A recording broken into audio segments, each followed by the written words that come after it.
الحمد لله رب العالمين والصلاة والسلام على سيد الأنبياء والمرسلين وعلى آله وأصحابه أجمعين أما بعد فأعوذ بالله من الشيطان الرجيم بسم الله الرحمن الرحيم هن لباس لكم وأنتم لباس لهن صدق الله العظيم۔ اللہ تعالیٰ نے دوسرے پارے میں یہ آیت مبارکہ نازل فرمائی، ہن لباس لکم، عورتیں تمہارا لباس ہیں، وَأَنْتُمْ لِبَاسٌ لَهُنْ، اور تم ان کا لباس ہو۔ یہ ایک مثال بیان فرمائی، مرد اور عورت، خاوند اور بیوی کے درمیان باہمی تعلق، اس کو بڑے خوبصورت انداز سے بیان فرمایا۔ ارشاد فرمایا حقوق اور فرائض کے لحاظ سے دونوں مساوی ہیں، دونوں برابر ہیں۔ جس طرح مرد کا حق ہے اسی طرح عورت کا حق، جس طرح عورت کا حق ہے اسی طرح مرد کا حق ہے۔ اس طرح عورت پر مرد کا حق، مرد پر عورت کا حق، یہ اسی طرح مساوی ہے، برابر برابر ہے۔ لباس چونکہ پردہ ہوتا ہے، لہذا مرد کا لباس عورت ہے، عورت کا لباس مرد ہے۔ اسی طرح کپڑا ہر عیب کو چھپاتا ہے، تو فرمایا خاوند بیوی کے عیبوں پر پردہ ڈالے اور بیوی خاوند کے عیبوں پر پردہ ڈالے۔ پھر ارشاد فرمایا یہ باہمی تعلق کی بات ہو رہی ہے، خاوند اور بیوی کے ایک دوسرے کے ساتھ جو تعلقات ہیں اس کو تفصیل کے ساتھ ذکر فرمایا۔ پھر ارشاد فرمایا کہ لباس زینت ہوتا ہے، لہذا مرد کی زینت عورت ہے اور عورت کی زینت مرد ہے۔ لباس حسن و جمال رکھتا ہے، حسین ہوتا ہے، انسان لباس میں حسین دکھائی دیتا ہے، جمال والا دکھائی دیتا ہے۔ تو ارشاد فرمایا تمہارے باہمی تعلقات، جس طرح لباس حسین و جمیل ہے اس طرح تمہارے تعلقات بھی حسین و جمیل ہونے چاہیے۔ لباس راحت اور آرام کا سبب ہے، لہذا مرد اور عورت آپس میں ایک دوسرے کے لیے راحت ہونی چاہیے، سکون ہونا چاہیے۔ لباس سردی اور گرمی سے بچاتا ہے،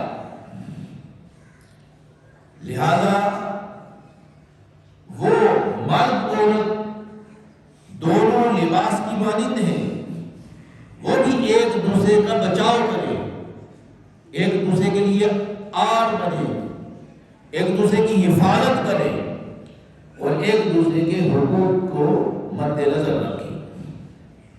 اس آیت مبارکہ کے اور بھی بہت معانی ہیں، لیکن اللہ تعالیٰ نے ایسا الفاظ ارشاد فرمائے کہ نہ ہی یہ عورت مرد سے بالکل جدا ہے، یعنی اس کا مرد کے ساتھ تعلق ایسا حسین اور جمیل ہونا چاہیے، ایسا باہمی سکون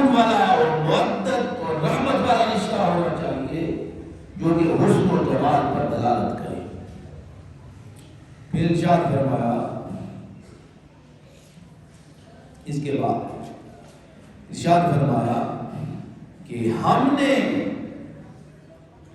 یہ ومن آیاتی، پچھلی جمعہ مبارک میں ہم نے آیت مبارکہ تلاوت کی تھی، ومن آیاتی، یہ اللہ تعالیٰ کی نشانیوں میں سے نشانی ہے تمہارا باہمی تعلقات اور ایک دوسرے کے ساتھ رہن سہن رکھنا، فرمایا یہ اللہ تعالیٰ کی نشانیوں میں سے ہے۔ ومن آیاتی ان خلقکم من انفسکم، جس طرح کہ تمہاری ذات ہے اسی طرح عورت کی ذات ہے، جس طرح تمہارا جسم ہے اسی طرح عورت ہے، جس طرح تم انسان ہو اسی طرح وہ بھی انسان ہے، کہ تمہارے اندر سے اسے پیدا کیا گیا ہے۔ لیکن کیا فرمایا کس لیے؟ ازواجا لتسکنوا الیہا، تاکہ تمہیں سکون ملے، تمہیں راحت ملے، تم اسے سکون حاصل کرو۔ اور پھر ارشاد فرمایا وجعل بینکم مودۃ ورحمۃ، ہم نے تم دونوں کے اندر محبت بھی پیدا کر دی ہے اور رحمت بھی رکھ دی ہے۔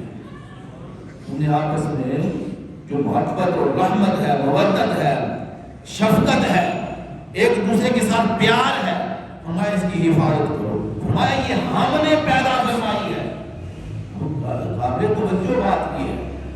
فرمایا ہماری نشانیوں میں سے یہ نشانی ہے کہ تمہارا باہم سفر اچھی طرح طے ہو، کہ ہم نے یہ ارشاد فرمایا کہ نکاح کرو، اور نکاح کے بعد فرمایا کہ یہ تمہارا دونوں کا سفر ہے، یہ سفر تمہارا پیار سے گزرے، محبت سے گزرے، شفقت سے گزرے، ہمدردی سے گزرے، لگن سے گزرے، تمہیں ایک دوسرے سے پیار و محبت ہو اور اس کے اندر تم دراڑ نہ پڑنے دو۔ بات سمجھ آ رہی ہے؟ اس باہمی تعلق کو بڑی تفصیل کے ساتھ بیان فرمایا۔ فرمایا یہ ہم نے تمہارے اندر محبت رکھی ہے، ہم نے تمہارے اندر رحمت رکھی ہے، جو اللہ تعالیٰ کی رحمت، مودت، محبت، شفقت، ہمدردی اور لگن ایک دوسرے کے اندر رکھی ہے، اس کی حفاظت کرو، تو ایک مثال قائم کرو، حالات سازگار ہوں یا نہ ہوں، لیکن اس رفاقت میں بہت پختگی ہونی چاہیے۔ یہ اللہ تعالیٰ کی دین ہے، یہ اللہ تعالیٰ کی رحمت ہے، اللہ تعالیٰ کی محبت ہے، اللہ تعالیٰ کی شفقت ہے کہ تمہارے اندر اس نے یہ ہمدردی پیدا کروا دی ہے۔ فرمایا یہ رفاقت جو ہے تمہاری باہمی رفاقت، فرمایا اس کو قائم رکھو، ایک مثال قائم کر دو، ایک مثال قائم کر دو، اور حالات کے سازگار اور ناسازگار ہونے کی وجہ سے اس رفاقت میں پختگی آئے، نہ کہ اس میں نرمی آئے۔ اس میں پختگی آنی چاہیے، اس میں نرمی اور کمزوری نہیں آنی چاہیے۔ رشتہ اتنا پختہ ہو کہ اس کی علیحدگی کا تصور تمہیں پریشان کرتا ہے، اتنا پختہ ہو کہ علیحدگی کا تصور تمہیں کیا کرے؟ پریشان کر دے۔ اس طرح اللہ تعالیٰ نے ہمیں ارشاد فرمایا، ارشاد فرمایا۔ ایک اور مقام 5ویں پارے میں ارشاد فرمایا الرجال قوامون علی النساء، فرمایا یہ باہمی تعلق برابری کے انداز سے نہیں ہے، بڑی قابل توجہ بات ہے۔ ارشاد فرمایا مرد اور عورت کا باہمی تعلق، ازواجی تعلق، ایک دوسرے کا برابری کا تعلق نہیں ہے، اور کس کا تعلق ہے؟ فرمایا ہم نے مرد کو ایک درجہ اوپر رکھا ہے، مرد کا ایک درجہ اوپر رکھا ہے۔ فرمایا الرجال قوامون علی النساء، فرمایا مرد عورتوں کے اوپر نگران ہیں۔ یہاں وجہ آگے آ رہی ہے، لیکن فرمایا علا کا لفظ استعمال فرمایا۔ جو لفظ علا ہوتا ہے اس کا مطلب ہے کہ اوپر، فرمایا عورتوں کے اوپر تمہارا درجہ ایک ہم نے بلند کر دیا ہے۔ میں کیوں کہا کہ تم نگران ہو ان کی، تم ان کی کفالت کرو، تم ان کے سردار بنو۔ فرمایا سرداری کا، کفالت کا اور نگرانی کا مضمون پیدا کرنے کے لیے اللہ نے لفظ اعلیٰ استعمال فرمایا۔ فرمایا کہ ہم نے مردوں کا درجہ ایک بلند فرما دیا۔ یہ قوامون کا لفظ آیا ہے، یہ جمع ہے قوامون کی، مبالغہ کا صیغہ ہے، یہ قیام سے ہے۔ اس کا معنی کیا ہے؟ اس کا معنی کیا ہے؟ اس کا معنی ہے انتظام کرنا۔ اس کا معنی کیا ہے؟ انتظام کرنا، روزی مہیا کرنا، سردار بننا، محافظ بننا، افسر بننا اور حاکم بننا، یہ سارے کے سارے قوامون کے اندر آتے ہیں۔ اب یہ ارشاد فرمایا کہ ہم نے مرد کو عورت پر انتظام کرنے والا بنایا، ہم نے اسے روزی مہیا کرنے والا بنایا، ہم نے اس کو سرداری دی عورت پر، ہم نے عورت کا محافظ مقرر کیا، ہم نے عورت کا افسر مقرر کیا اور ہم نے عورت پر حاکم مقرر کیا، کس کو؟ مرد کو۔ اب یہ فطرتی چیز ہے، یہ اللہ نے خود ارشاد فرمایا، یہ فطرتی چیز ہے کہ ہم نے مرد کو بلند فرمایا۔ ویسے بھی یہ ارشاد فرماتے ہیں کہ عورت پسلی سے پیدا ہوئی ہے، اس سے پیدا ہوئی ہے حضرت آدم علیہ السلام کی پسلی سے۔ انہوں نے ارشاد فرمایا، اس حدیث مبارکہ کا مفہوم یہ ہے، فرمایا پسلی ٹیڑھی ہوتی ہے، پسلی ٹیڑھی ہوتی ہے، ٹیڑھی ہوتی ہے پسلی، سیدھی ہوتی ہے، ٹیڑھی ہوتی ہے، ٹیڑھا پن ہے اس میں۔ یاد فرمایا کہ عورت کو ہم نے پسلی سے پیدا فرمایا، جس طرح پسلی کے اندر ٹیڑھا پن ہے اسی طرح فرمایا کہ عورت کے اندر ٹیڑھا پن رہتا ہے۔ فرمایا اگر تم اسے سیدھا کرنا چاہو تو یہ ٹوٹ جائے گا۔ پسلی کو ہم دیکھیں، اس کی حیت دیکھیں، اس طرح ہوتی ہے، اس طرح ہوتی ہے پسلی، اگر اس کو سیدھا کرنا چاہیں تو ٹوٹ جائے گی، اور آگے اس کو مزید ٹیڑھا کرنا چاہیں تو پھر بھی ٹوٹ جائے گی۔ اس کی حیت ایسی ہے، اللہ نے ایسی حیت رکھی ہے اس کو، ٹیڑھا پن۔ انہوں نے ارشاد فرمایا یہ ٹیڑھی ہے کیونکہ ٹیڑھی جگہ سے پیدا ہوئی ہے، ٹیڑھی ہے، لہذا اس سے فائدہ اسی طرح حاصل کرو جس طرح یہ ٹیڑھی ہے، اس کو سیدھا کرنے کی کوشش نہ کرو۔ یہی بات ہے کہ ہم جب سیدھا کرنے کی اسے کوشش کرتے ہیں تو وہ ٹوٹ جاتی ہے، رات کو گھر آگے ہو جاتی ہے۔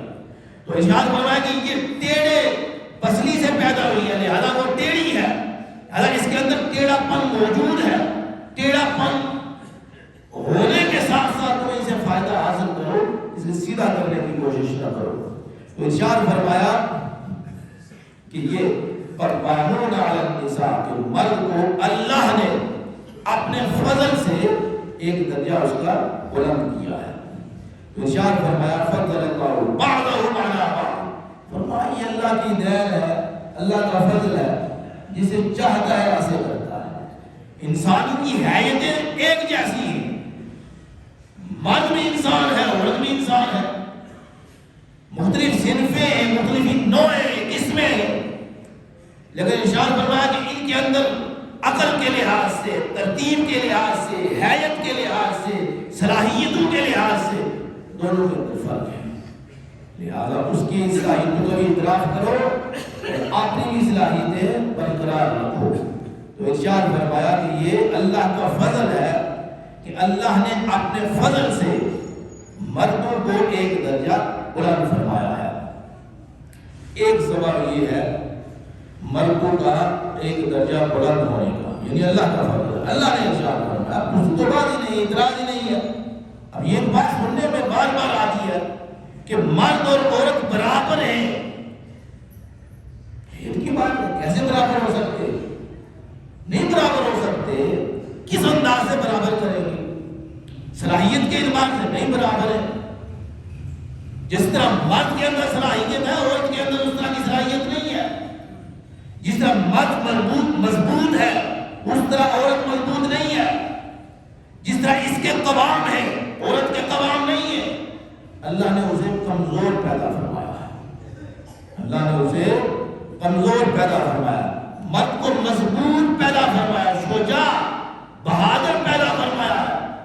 لہذا اس کے اندر، دونوں کے اندر برابری نہیں ہو سکتی، نہیں برابری ہے صلاحیتوں کے اندر، کہ اللہ نے فرمایا کہ ہم نے اپنے فضل سے، فرمایا الرجال قوامون علی النساء بما فضل اللہ بعضهم علی بعض، فرمایا ہم نے فضیلت عطا فرمائی ہے مرد کو عورتوں پر۔ ایک تو یہ فطرتی فضیلت، دوسرا ارشاد فرمایا وبما انفقوا من اموالهم، فرمایا مرد کا ایک درجہ بلند ہو رہا ہے، ایک تو اللہ کا فضل ہے، اللہ نے اسے ارشاد فرمایا، دوسرا ارشاد فرمایا، دوسرا سبب فرمایا مرد عورتوں پر خرچ کرتے ہیں اپنا مال، لہذا جو خرچ کرتا ہے اور جس پر خرچ کرتا ہے، خرچ کرنے والا ایک درجہ بلند ہوتا ہے اور جس پر خرچ کیا جاتا ہے وہ ایک درجہ نیچے ہوتا ہے۔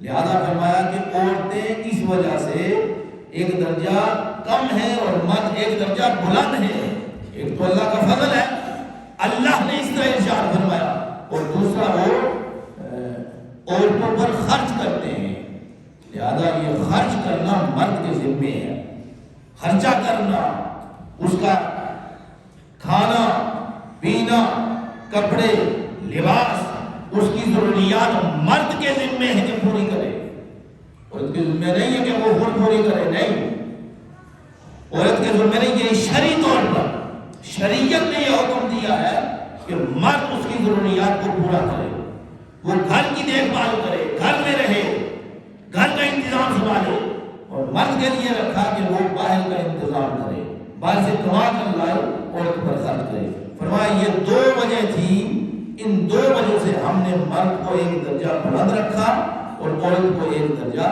نیچے رکھا۔ پھر ایک اور مقام ہے، حدیث مبارکہ ارشاد فرمایا الرجل راع علی اہلہ، اس کا معنی یہ نہیں ہے کہ ہم نے حکمران ایسا مہیا کر دیا ہے عورت پر کہ جو چاہتا کرتا پھرے۔ ہم نے پیچھے تفصیل کے ساتھ ہم نے پہلی باتوں میں گفتگو میں عرض کی تھی کہ جس شخص کو بھی حقوق دیے ہیں، جس کے ذمے حقوق ہیں، وہ اتنا بڑا حاکم اور حکمران اور نگران نہیں بن جاتا کہ جو چاہتا کرتا پھرے۔ فرمایا ہم نے اپنی بات توڑ اس کی ہم نے اپنے پاس رکھی ہے، جب ہم چاہتے ہیں کھینچ لیتے ہیں اور جب چاہتے ہیں ڈھیلی کر دیتے ہیں۔ لہذا جس کے ذمے کوئی شخص ہے، کوئی حاکم مقرر ہوا ہے، نگران ہے، اس کے زیر نگری لوگ ہیں، علاقے ہیں، تو یہ وہ نہ سمجھے کہ میں بس بادشاہ بن گیا ہوں اور میں جو چاہتا کرتا پھروں۔ فرمایا نہیں، فرمایا الرجل راع، فرمایا مرد گھر کے اندر رائی ہے، رائی کون ہوتا ہے؟ جو نگران ہوتا ہے، عورتوں کو، جانوروں کو یہ چلاتا ہے۔ فرمایا راع علی اہلہ، اپنے اہل پر، ومسئول، فرمایا اس کے بارے میں سوال کیا جائے گا۔ یہ نہ کہ ہمیں حاکم مقرر کیا ہے، اللہ نے حاکم مقرر کیا ہے، اور اللہ سب سے بڑا حاکم ہے، سب سے بڑا فیصلہ فرمانے والا ہے۔